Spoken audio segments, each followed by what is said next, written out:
Olá, seja muito bem-vindo! Meu nome é Estevam, do canal Rede Elisat TV, o seu canal de notícias do mais querido do Brasil, do Mengão!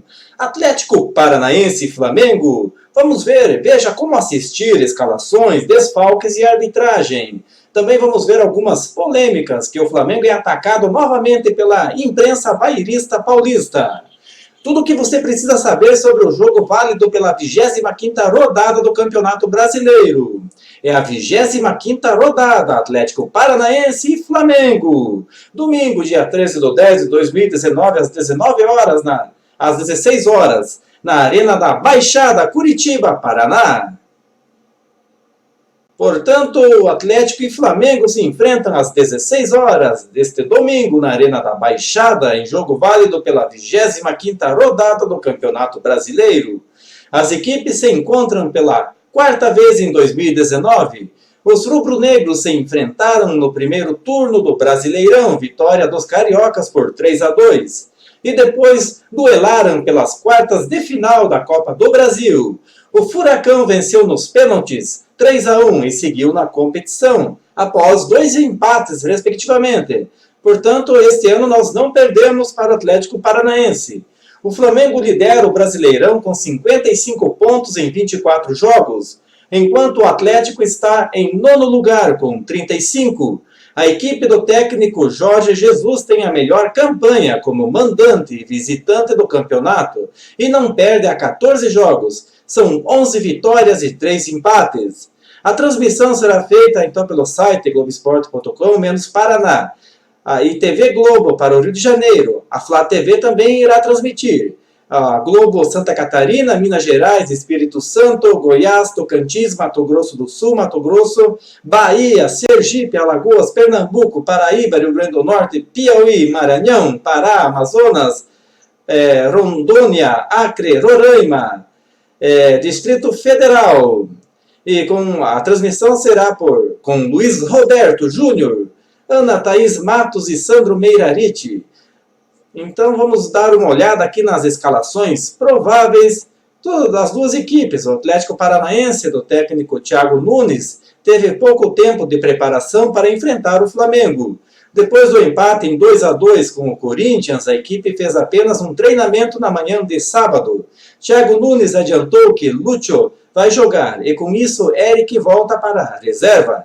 O atacante Marco Ruben voltou da Argentina na noite de quarta-feira após ser liberado pelo clube com problemas pessoais e deve começar no banco. Quem está fora? Santos e Bruno Guimarães, que estão na seleção, Nicão, Lucas Halter, Pedro Henrique, Bambu e Jonathan no departamento médico. Pendurados, Everton Felipe, Jonathan, Léo Pereira, Madison, Matheus Rosseto, Nicão, Rony, Thiago Heleno e Wellington. Então, os paranaenses vão a campo com Léo, Madison, Léo Pereira, Thiago Heleno, Márcio Azevedo, Wellington, Lúcio Gonzalez, Léo Cittadini, Tony Anderson, Marcelo Cirino e Rony. E o nosso Mengão, do técnico Jorge Jesus. Jesus volta neste domingo ao palco de sua estreia pelo Flamengo 3 meses depois daquele 1-1 pela Copa do Brasil. Desfalcado de 4 titulares, o português terá mais da metade do time diferente em relação àquela partida. A tendência é que repita a escalação que venceu o Atlético Mineiro na última quinta, mantendo Rodolfo, René, Vitinho e Reinier nas vagas de Rodrigo Caio, Felipe Luiz, Arrascaeta e Gabigol. Quem está fora do Mengão? Gabigol e Rodrigo Caio com a seleção brasileira, Arrascaeta artroscopia no joelho direito, ou se não estaria na seleção do Uruguai. Felipe Luiz entorce no joelho direito e Beril entorce no tornozelo direito. Diego e Lincoln trabalho de recuperação física. Pendurados, Bruno Henrique, Everton Ribeiro, Pablo Marri, Pires da Mota, Rafinha e William Arão. E o Mengão vai a campo. Então a escalação do Flamengo aqui nós temos Diego Alves, Rafinha, Rodolfo, Mari e René. William Arão, Gerson, Everton Ribeiro, Vitinho, Reinier e Bruno Henrique. Essa é a escalação do Mengão. E a arbitragem com Braulio da Silva Machado. Apita o jogo, auxiliado por Elton Nunes e Éder Alexandre, todos de Santa Catarina. O árbitro de vídeo será Rodrigo Guarizo Ferreira do Amaral, São Paulo.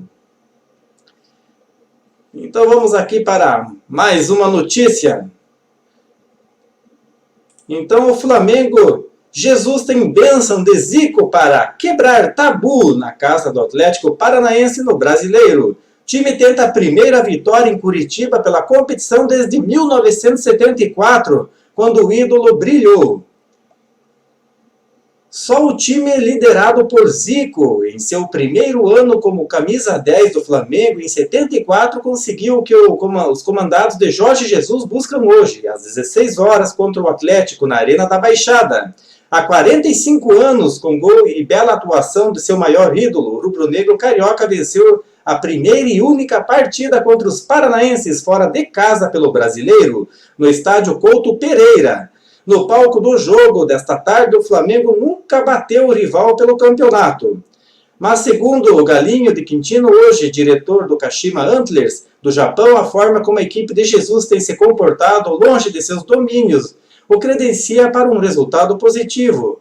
Nunca me preocupei com tabu. O Flamengo hoje é um time que joga em qualquer lugar, pode ganhar dentro ou fora. E tem demonstrado isso, elogiou Zico, autor do primeiro gol da vitória por 2-1 em 74. O ponta-direita Paulinho fez o segundo. Mesmo sem Arrascaeta, Felipe Luiz, Gabigol e Rodrigo Caio, o ídolo acredita que a boa fase rubro-negra já são 14 partidas sem perder. E a maneira como tem atuado com qualquer formação podem fazer a equipe dar fim a esse jejum. Em 23 jogos foram 8 empates e 15 derrotas do Flamengo. Apenas na Arena da Baixada são 17 partidas com 12 vitórias do Furacão e 5 empates. O Flamengo vive um momento importante, tem que jogar como tem jogado com outros times, independentemente de ser fora ou em casa. Isso é que tem feito a diferença, opinou Zico. Atlético não deixa a rival se adaptar à grama sintética. Para Zico, o maior adversário do Flamengo hoje será mesmo o gramado sintético da Arena da Baixada, que deu trabalho já na Copa do Brasil. Em julho, o time de Jorge Jesus só conseguiu um empate na partida de ida e acabou eliminado nos pênaltis no Maracanã. Para o Galinho, o treinador precisará ficar atento, porque o Atlético acelera o jogo e busca um gol nos primeiros minutos, como aconteceu no 1-1 da Copa do Brasil. Eles fazem pressão inicial e geralmente marcam gol. A bola corre mais, o domínio é diferente e isso é uma grande vantagem. Alerta o eterno camisa 10. Ninguém treina e joga nesse campo. Na vitória de 74 sobre o Atlético Paranaense, o Flamengo estava no meio de uma sequência que terminaria com 14 partidas sem perder. Mesmo número da atual equipe, Jaime de Almeida era zagueiro titular pelo primeiro ano após subir aos profissionais do clube.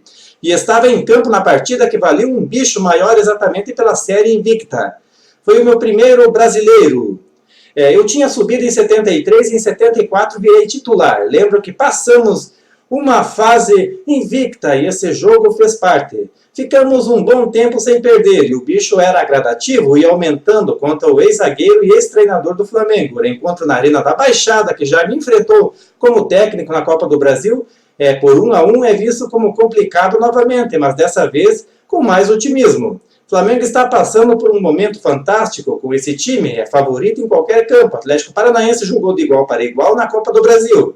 Tem que respeitar, contra o Flamengo jogam parecido, ainda mais na Arena, mas o Flamengo tem condições de acabar com esse tabu, aposta Jaime de Almeida, que reforçou o peso do campo.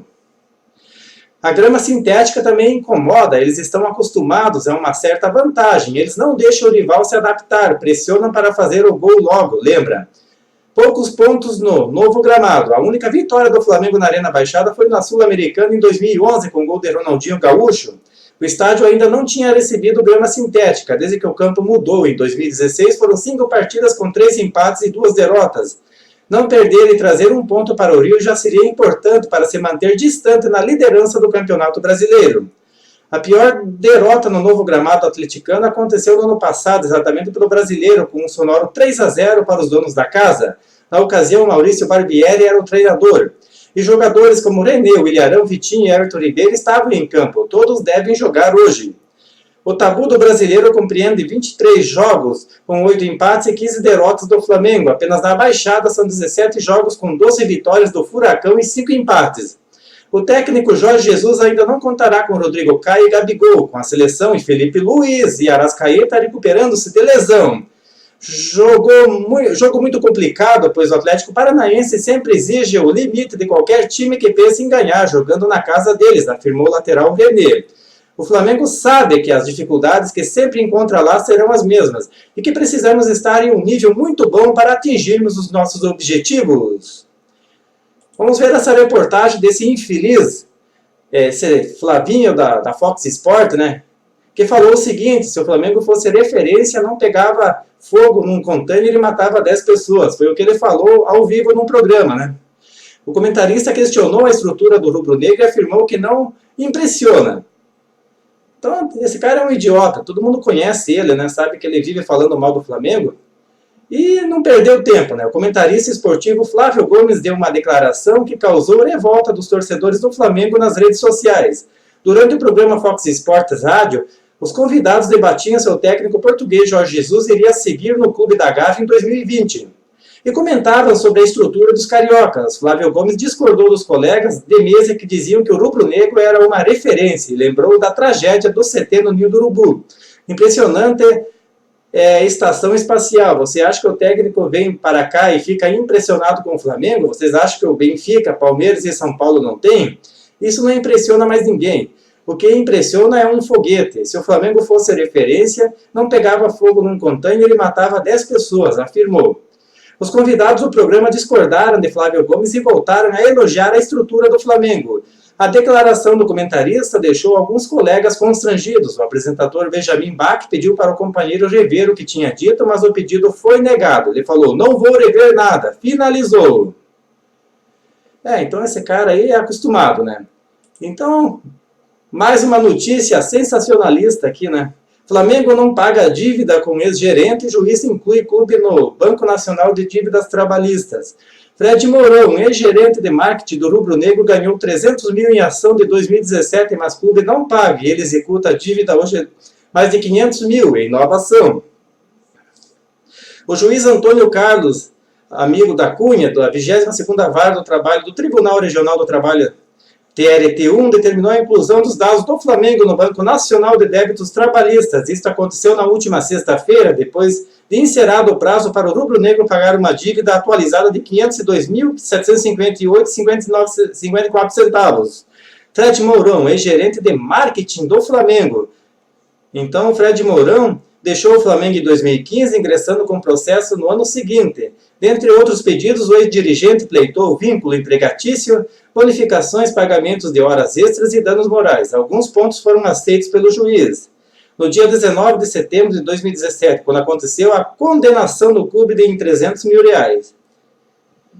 Com a dívida ainda não foi paga, Fred Mourão ingressou com um novo processo contra o Flamengo em 12 de junho deste ano. O ex-dirigente entrou com execução provisória. No último dia 7, o juiz homologou a atualização da dívida do clube para o ex-dirigente em um total de R$ 512.483.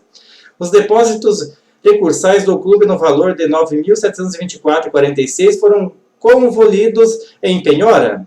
Para a diferença de R$ 502.758, o Flamengo recebeu um prazo de 48 horas já esgotados, o que pode provocar nova penhora. Após manifestação de Fred Mourão, o que o magistrado deu 10 dias para se pronunciar nos autos de olho no prosseguimento da execução contra o clube. Então, esse jornal aqui também é sensacionalista, viu? Certamente é uma disputa ali judicial que o clube vai se defendendo, né? É assim que funciona.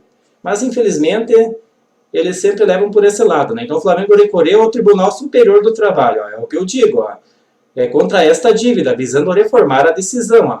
Então, não é assim, é tanto e você paga, isso aí tem como recorrer, né? Ele já acha que o Flamengo não pagou, né? Veja bem como é que são esses caras aí, né? Esses bairistas. Então, o Flamengo foi para a sentença de segundo grau recorrendo, mas até agora o tribunal não concluiu o julgamento. A relatoria e a ministra Maria Cristina, da 8ª turma, a expectativa nos bastidores é que esse recurso seja julgado até o fim deste mês. Mas é isso aí, galera. Então, essas são as notícias do Flamengo, né? Do nosso pré-jogo. Quero agradecer a você, meu amigo e minha amiga, sempre ligados aqui na rede Ebsat TV. Um forte abraço a todos. Mas não se esqueçam de deixar o like no vídeo e se inscrever no canal para dar aquela moral para nós. Um forte abraço a todos e até a próxima!